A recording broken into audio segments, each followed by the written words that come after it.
High বন্ধুরা, কেমন আছো? আশা করি তোমরা সকলেই ভালো আছো। তোমরা সকলে সবসময় ভালো থাকবে, এটা চাই। আমি দোয়া করি যে তোমরা সকলে সবসময় ভালো থাকবে। তো যাই হোক, প্রথমে আমি গাছটা দেখাচ্ছি। একটা ছোট গ্রো প্যাকেটে গাছটা মানে কি আকারে ঝোপালো হয়েছে। ছোট প্যাকেট বলতে গেলে তাও মোটামুটি এখানে দেখা যাচ্ছে যে 10-12 কেজি মাটি আছে ওজন ধরতে গেলে। তো আপনারা এরকম প্যাকেটে এইভাবে গাছ লাগিয়ে কীভাবে ফলন আনবেন সবকিছু আমি এই ভিডিওর মাধ্যমে বলবো। আপনার ভিডিওটা দেখবেন। তো যাই হোক, ভিডিওটা স্কিপ না করে গোড়া থেকে শেষ পর্যন্ত দেখবেন। আর এই গাছের যে বয়সও অল্প, আর চারাটা মোটামুটি 1 বছর বয়সের চারা ছিল, সেই চারাটা এখানে লাগানো হয়েছে। মানে এক কথায় 1 বছর 2.5-3 মাস হচ্ছে। 1 বছর 2.5-3 মাস হচ্ছে। চারাটার বয়স ছিল 1 বছর, লাগানোর দিকে 2.5-3 মাস হচ্ছে। মানে যে প্যাকেট চেঞ্জ করে এক কথায় ছোট প্যাকেটে ছিল, এবার বড় প্যাকেটে দিয়েছি। আপনারাই দেখেন যে কি আকারে ঝোপাল হয়েছে। গাছটা কিন্তু হুট করে একদিন এভাবে বড় হয়ে যায়নি, বা যে খাবারে দিয়েছি যে তার জন্য বড় হয়েছে, তাও এরকম কিছুই না। আসলে এর বয়সের সাথে সাথে এর নির্দিষ্ট একটা আকার হয়েছে। আর এই যে পাতাগুলা, এগুলা তো হালে অল্প দিন হলো একদম ছেড়েছে, কিন্তু গাছটা দেখতেই মানে চমৎকার সুন্দর লাগছে। আর যে কিন্নুর পাতায় এই রোগটা থাকবে। এখন আপনাদের যত ই করেন কিছু করার নাই। কিছু কিছু গাছে থাকবে, কিছু কিছু থাকবে না। মানে প্রত্যেকটা গাছে যে হবে তা না, কিন্তু এই রোগটা কিন্নুতে আসেই। এই যে পাতায়, এটা দেখলেই বুঝতে পারবেন আপনারা। এটার জন্য বেশি করে আপনারা যদি সাপ পাউডার স্প্রে করেন বা অ্যান্ট্রাগল, মানে এক কথায় ফাঙ্গিসাইড, এটার জন্য স্প্রে করলে 1 ফোঁটাও লাগবে না। তবে এটা বর্ষার টাইমে পৃথিবীর কেউ আটকাতে পারে না, এটা লাগবেই। পাতায় একটু না একটু লাগবেই, যারই গাছ আছে এই মানে এই পাতায় এই রোগটা লাগবে। তো আপনার এটা আটকানোর জন্যে, এই অতিরিক্ত বর্ষার জন্য এটা হয়। আবার যেই শীত চলে আসবে, আপনার গাছে 1 ফোঁটা এটা থাকবে না, একদম চকচকে হয়ে যাবে পাতা। কিন্তু এই গাছটা অনেক সময় এরকম হতে হতে ডাইব্যাক হয়ে সে ডাল ফালও শুকিয়ে যায়।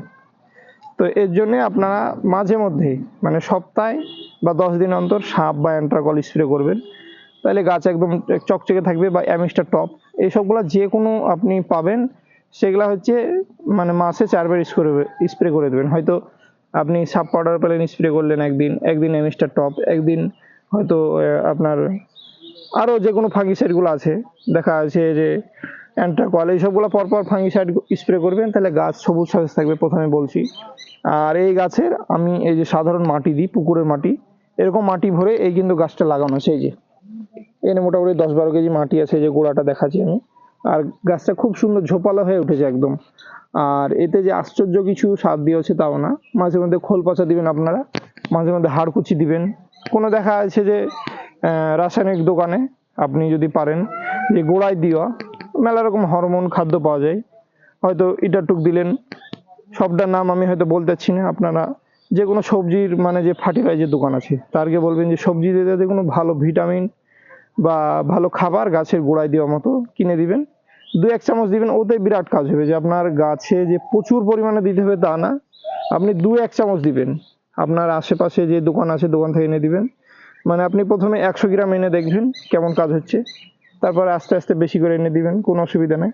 তো প্রথমে 100 গ্রাম এনে দেখবেন, দিয়ে হয়তো 2-1 চামচ দিলেন, দেখ গাছটা কেমন হচ্ছে, কাজ হচ্ছে, সেটা দিবেন। মাঝে মধ্যে হয়তো খোল পচা দিলেন, এরকম করে গাছ করবেন, আপনার কোনো সমস্যা না। আর আপনি ভাবছেন যে অতিরিক্ত হাবি জাবি দিয়ে গাছ করব, কিন্তু গাছ হবে না।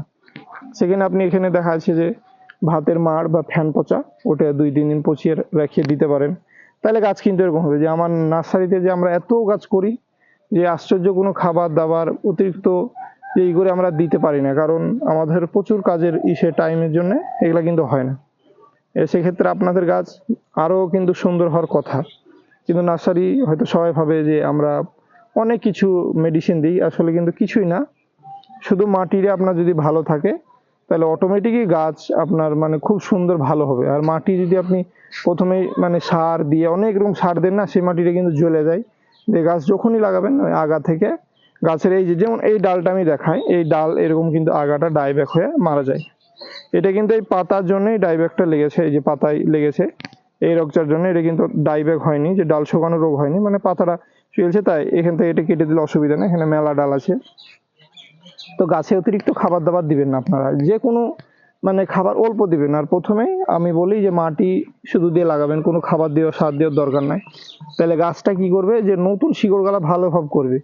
আর সবকিছু পচা খাবার দাবার দিয়ে লাগাবেন যখনই, তখন ওই গাছটা যখনই শিকড় করতে যাবে, ওই সারগুলায় ঠেকে সব শিকড়গাল এক কথায় শুকিয়ে যাবে, মরে যাবে, পচে যায়, তখন গাছটা দেখা যাচ্ছে যে আর হয় না, ঘুরে ফের আবার মারা যায়।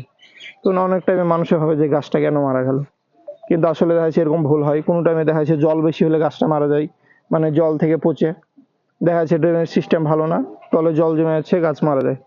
তো এইভাবে আপনারা কিন্তু বস্তার প্যাকেটে করতে পারেন, বা আপনার ওই যে গুঁড়ো প্যাকেটে, আপনার যেটাতে যেগুলা এই যে মানে গুঁড়ো প্যাকেট হয়, ওই গুঁড়ো প্যাকেটে গাছ করবেন, তাহলে গুঁড়ো প্যাকেটে আপনার গাছটা ভালো হবে।